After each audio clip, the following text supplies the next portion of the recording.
Hi, I'm Father Anthony Hannon from Enviam Patches Retreats, and this is To Prepare His Way. In this video, I'd like to explain in a very succinct way how addiction works, how someone becomes addicted to a substance or to some other behavior. To do this, let us imagine the range of human states of being. We could say emotional states for simplicity's sake. So let us say that this represents the low end of the scale, and this represents the high end of the scale. And this is normal. We live normally we live here. This is kind of the balanced state. But to be human, we experience a whole range of emotions, a whole range of states of being. And there's all sorts of reasons and benefits for us that we can feel those things. We don't want to turn that kind of emotional tap off. That's not good. Then what are we, robots or something? No, this is important. So, I don't know, let's think of some examples. You win the lottery. That's a high, right? You go bankrupt. That's a low. You get a phone call from someone you care about and they just had a baby. Wow, that's great. Oh, you get a phone call, a terrible thing has happened. My baby died. Oh, that's terrible, right? Okay. You wake up in the morning, you had a good night's sleep. You look outside, there's a beautiful blue sky. You go outside, you smell the fresh air, you hear the birds chirping. That's a very positive thing. Maybe you wake up, you had a terrible sleep. Oh no, you got a headache. Oh no, it's pouring rain, it's freezing rain outside. You got to go to work. Oh no, these are negatives. But thankfully, we're not in any of these extremes all the time, right? So we live in this, a healthy person lives in normal, and then these other things happen, and we experience life a little bit more fully. Someone might take a substance. Let's take, for example, alcohol. And for many people, drinking alcohol, gives them a positive effect. So for some people, I've heard explained that like the edge is taken off. They're kind of wound up or something. They've got a lot of stress in their life. They take a drink of alcohol or a few drinks of alcohol, and it takes the edge off. They relax or something like that. For some people, they feel like they're not very confident and they drink alcohol. For some people, they call it liquid courage. All of a sudden, they feel more confident or something like that. Some people think that they're becoming more funny when they drink alcohol. Okay, whatever. For me, alcohol was never really like that. I think when I was younger, I drank. I decided not to drink when I turned 22. But in my late teens and early 20s, I did experiment with alcohol. I got kind of tired, quite frankly, of being the only one who didn't drink. So I started experimenting with it. But it was never really a positive for me. I didn't like the taste. I would get dizzy, get a headache, and then I'd say, well, let me drink a little bit more, because maybe that's the problem. I'm not drinking enough, or I'm not drinking fast enough, or something like that. Well, then I'd just get really dizzy. And then I remember a few times I threw up. And then the next day I'd have a hangover, I'd have dry mouth, and didn't feel well at all.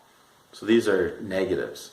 But for many people, it's some sort of perceived positive. Like I say, I think one time in my drinking career, in those few years, I felt giddy or something like that. Anyway, here's what happens. They get a perceived positive. The substance, the alcohol in this case, goes through their system. Over time, it wears off, and they return to normal. Sometimes they may have a hangover or get sick, but even there, they return to normal. What happens though over time, so they keep using it, they say, okay, this is good, this is, I don't go nuts or whatever, so they like the feeling, they like the social aspect, or whatever the positive thing is. But what ends up happening is that almost imperceptible to them, over time, it doesn't quite bring them kind of right to dead center in the normal range, it brings them a little bit lower. And therefore, it takes more of the substance over time. They build up a tolerance, we say. So it takes more of the substance to get them to that perceived positive. But then eventually what ends up happening, they get these kind of negative effects, and it can't bring them up here anymore. It's almost like they're here in the lower range of normal, or feeling uneasy even, right? And then they might even crave for the substance, but whatever the case, they knew that substance was reliable to bring them into a positive experience, and it doesn't do it for them anymore. And what ends up happening is they try to get there, and they end up, without intending to, they end up becoming intoxicated. And what ends up happening there then is they feel terribly frustrated with themselves. They might even feel ashamed or guilty. They may regret things that they've done when they're intoxicated. So a lot of times what ends up happening is they end up lashing out at those closest to them. So you might have heard the saying, people say, well, the true self comes out when they're under the influence. Well, not really. The true self does come out, but you have to understand it properly. When they start calling those around them names, or saying, hey, who wouldn't drink if I had someone like you in my life, things like that, that's not really what's going on. But the true self is coming out because they actually kind of hate themselves. So they're lashing out. Because this is what we tend to do as human beings. If we feel like we're not happy, we're not feeling uneasy, we look around, we try to figure out, why am I not happy? And we try to usually find something or someone outside of us that is annoying us or something like this, and we say, that is what, or you are making me unhappy. But that's not reality, folks. The reality is, someone said a long time ago, happiness is an inside job.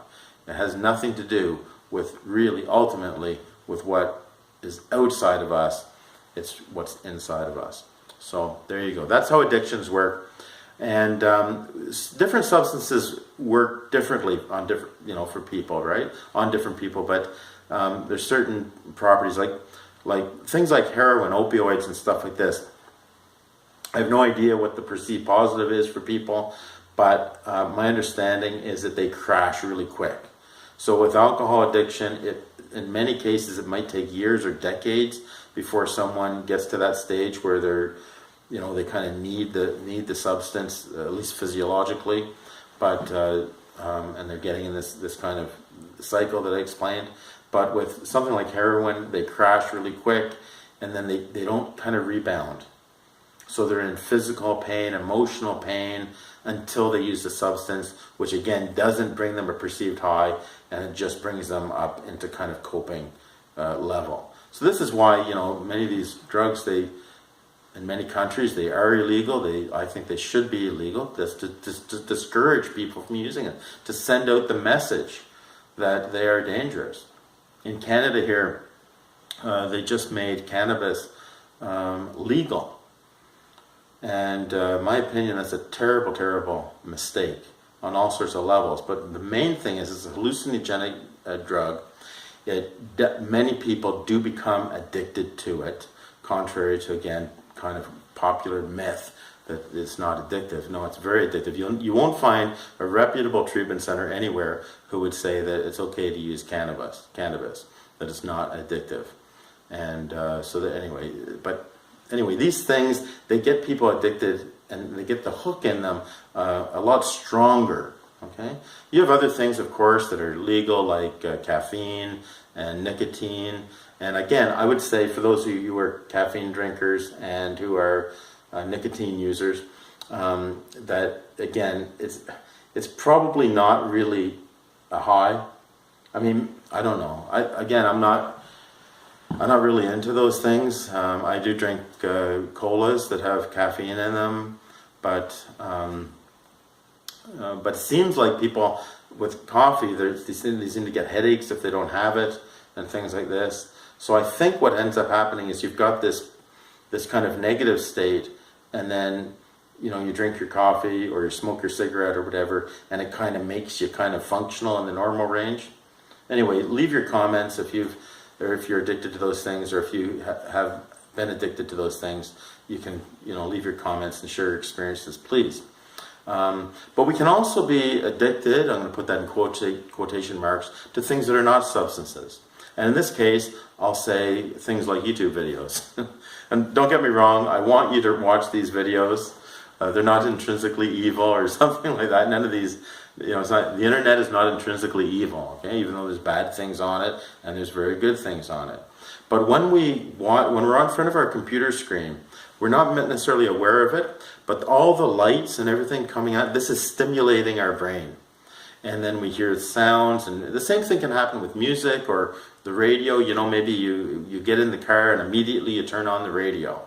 And I'm going to suggest to you that all of these things, what's happening is we are artificially stimulating ourselves. Again, I'm not putting this on a moral plane as though it's evil, but I'm just saying this is the reality of what happens. Our brains get stimulated. Just as an experiment, if you want to, why don't you just say to yourself, and commit to this for a couple days, not turning on the internet or the TV or the radio, just for a couple days. This is part of what Enviam Patches Retreats is about, that people can come here, have a day or two or more of complete kind of just natural noises. You hear the birds in the air. You may hear the odd plane or the train in a distance now and then, but generally all you're hearing is nature. And just to give yourself a break from all of this artificial stimulation and just see what happens. It's my experience that sometimes what happens is you feel a little down. I've felt that. I feel a little bit depressed. Well, then, you go back and you turn on the radio, you get some stimulation or something like that, and you find now I feel better. Do you not think that the best scenario would be not to artificially stimulate ourselves, either with a substance or with all of these other electronic things? Again, I'm not saying that it's morally wrong or sinful or anything. I'm a Catholic priest. I'm not saying those things are morally sinful. They could be, but I'm going to say, in general, that's not the case. But do you yearn maybe for what is my most natural state? And I'm going to tell you something. If you're living in that natural state without substance assistance or artificial stimulation, that blue sky becomes bluer. The songs of the birds become more beautiful. Our humanness becomes more rich. That's the way addictions work. I'll explain more and more on addictions and codependency and dynamics in future videos, but I did want to make this one fairly short. So leave your comments, subscribe if you're not subscribed, please, and hit the notification bell so that you might receive more videos when I upload them. And in the meantime, Enviam Patches, into the way of peace.